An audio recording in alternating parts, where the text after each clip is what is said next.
Bismillahirrahmanirrahim. Assalamualaikum warahmatullahi wabarakatuh.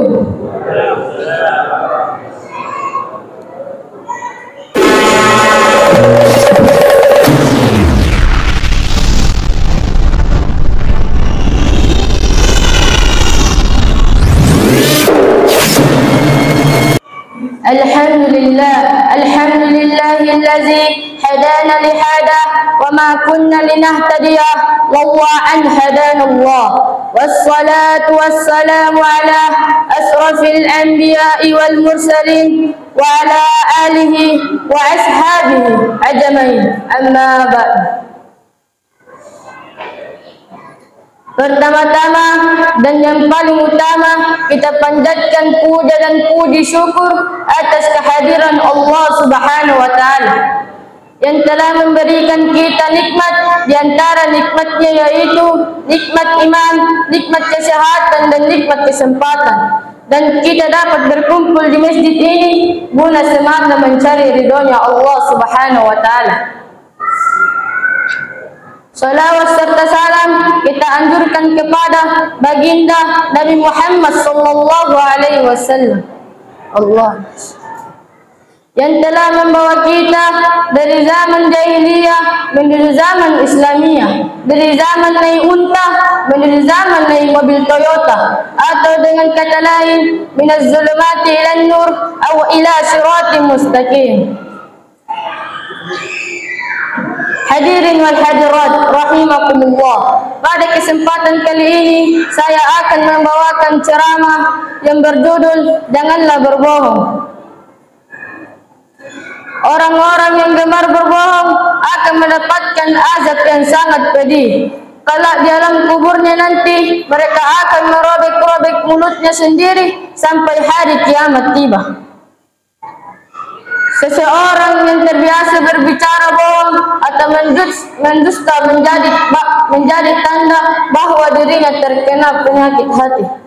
Jika kebiasaan buruk ini tidak dihentikan, maka Allah Subhanahu wa Ta'ala akan memberikan balasan yang sangat pedih. Islam menganggap perbuatan dusta atau berbohong menjadi sebagai perbuatan yang sangat buruk yang bila dikerjakan secara kata lain. Dusta dilarang dalam Islam. Dalam Al-Quran surah An-Nahl ayat 105 ya Allah Subhanahu wa Ta'ala berfirman, Bismillahirrahmanirrahim. Innama yaftari kaziba allazina la yu'minuna bi ayatillah wa ulaika humul kazibun. Yang artinya orang-orang yang mengada-ngada kebohongan hanyalah orang yang tidak beriman kepada ayat-ayat Allah Subhanahu wa Ta'ala, dan mereka itulah pembohong. Hadirin wal hadirat rahimakumullah, barang siapa yang kafir kepada Allah setelah dia beriman, mereka akan mendapatkan kemurkaan Allah Subhanahu wa Ta'ala. Kecuali orang-orang yang dipaksa kafir padahal hatinya tetap tenang dalam beriman, mereka tidak berdosa. Dan kecuali orang yang melampangkan dadanya untuk kekafiran, maka kemurkaan Allah Subhanahu wa Ta'ala akan menimpahnya, dan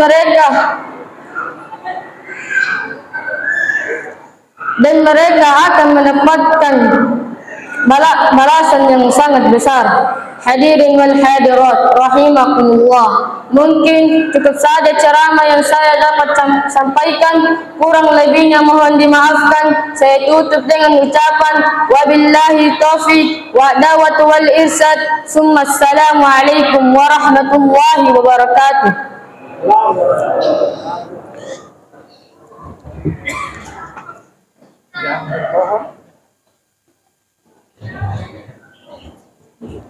Demikianlah ceramah yang disampaikan oleh ayah kita tentang Bismillahirrahmanirrahim.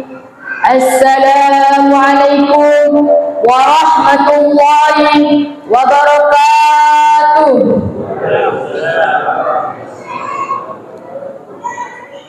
Alhamdulillahi hadana lihada wa ma kunna linahtadiya lawwa an hadana Allah. Wassalatu wassalamu ala asrafil anbiya'i wal mursalin wa ala alihi wa ashabihi ajmain. Amma ba'd. Pertama-tama dan yang paling utama, kita panjatkan puja dan puji syukur atas kehadiran Allah Subhanahu wa Ta'ala yang telah memberikan kita nikmat. Di antara nikmatnya yaitu nikmat iman, nikmat kesehatan, dan nikmat kesempatan. Dan kita dapat berkumpul di masjid ini guna semata mencari ridhonya Allah Subhanahu wa Ta'ala. Salawat serta salam kita anjurkan kepada baginda Nabi Muhammad sallallahu alaihi wasallam. Allah yang telah membawa kita dari zaman jahiliyah menuju zaman Islamiyah, dari zaman naik unta menuju zaman naik mobil Toyota, atau dengan kata lain minaz zulumati ilan nur aw ila siratim mustaqim. Hadirin wal hadirat rahimakumullah. Pada kesempatan kali ini saya akan membawakan ceramah yang berjudul Janganlah Berbohong. Orang-orang yang gemar berbohong akan mendapatkan azab yang sangat pedih. Kalau di alam kuburnya nanti mereka akan merobek-robek mulutnya sendiri sampai hari kiamat tiba.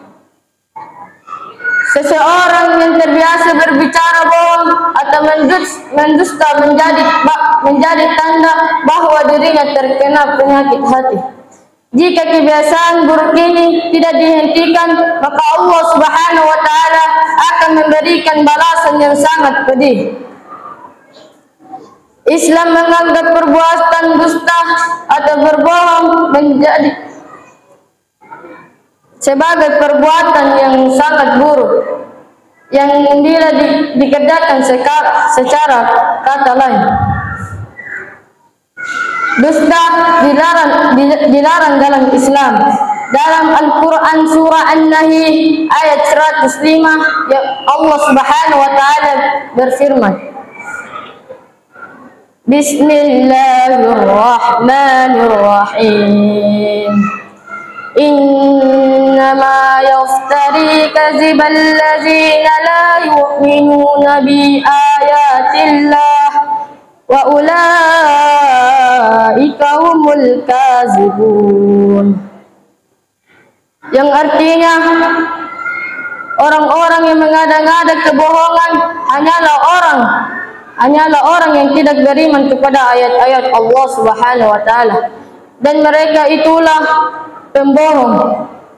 Hadirin wal hadirat rahimakumullah. Barang siapa yang kafir kepada Allah setelah dia beriman, mereka akan mendapatkan kemurkaan Allah Subhanahu wa Ta'ala. Kecuali orang yang dipaksa kafir padahal hatinya tetap tenang dalam beriman, mereka tidak berdosa. Dan kecuali orang yang melampangkan dadanya untuk kekafiran, maka kemurkaan Allah Subhanahu wa Ta'ala akan menimpahnya, dan mereka akan mendapatkan balasan yang sangat besar. Hadirin wal hadirat rahimakumullah. Mungkin cukup saja ceramah yang saya dapat sampaikan, kurang lebihnya mohon dimaafkan. Saya tutup dengan ucapan wabillahi taufiq wa da'watu wal irsad. Summa assalamu alaikum warahmatullahi wabarakatuh.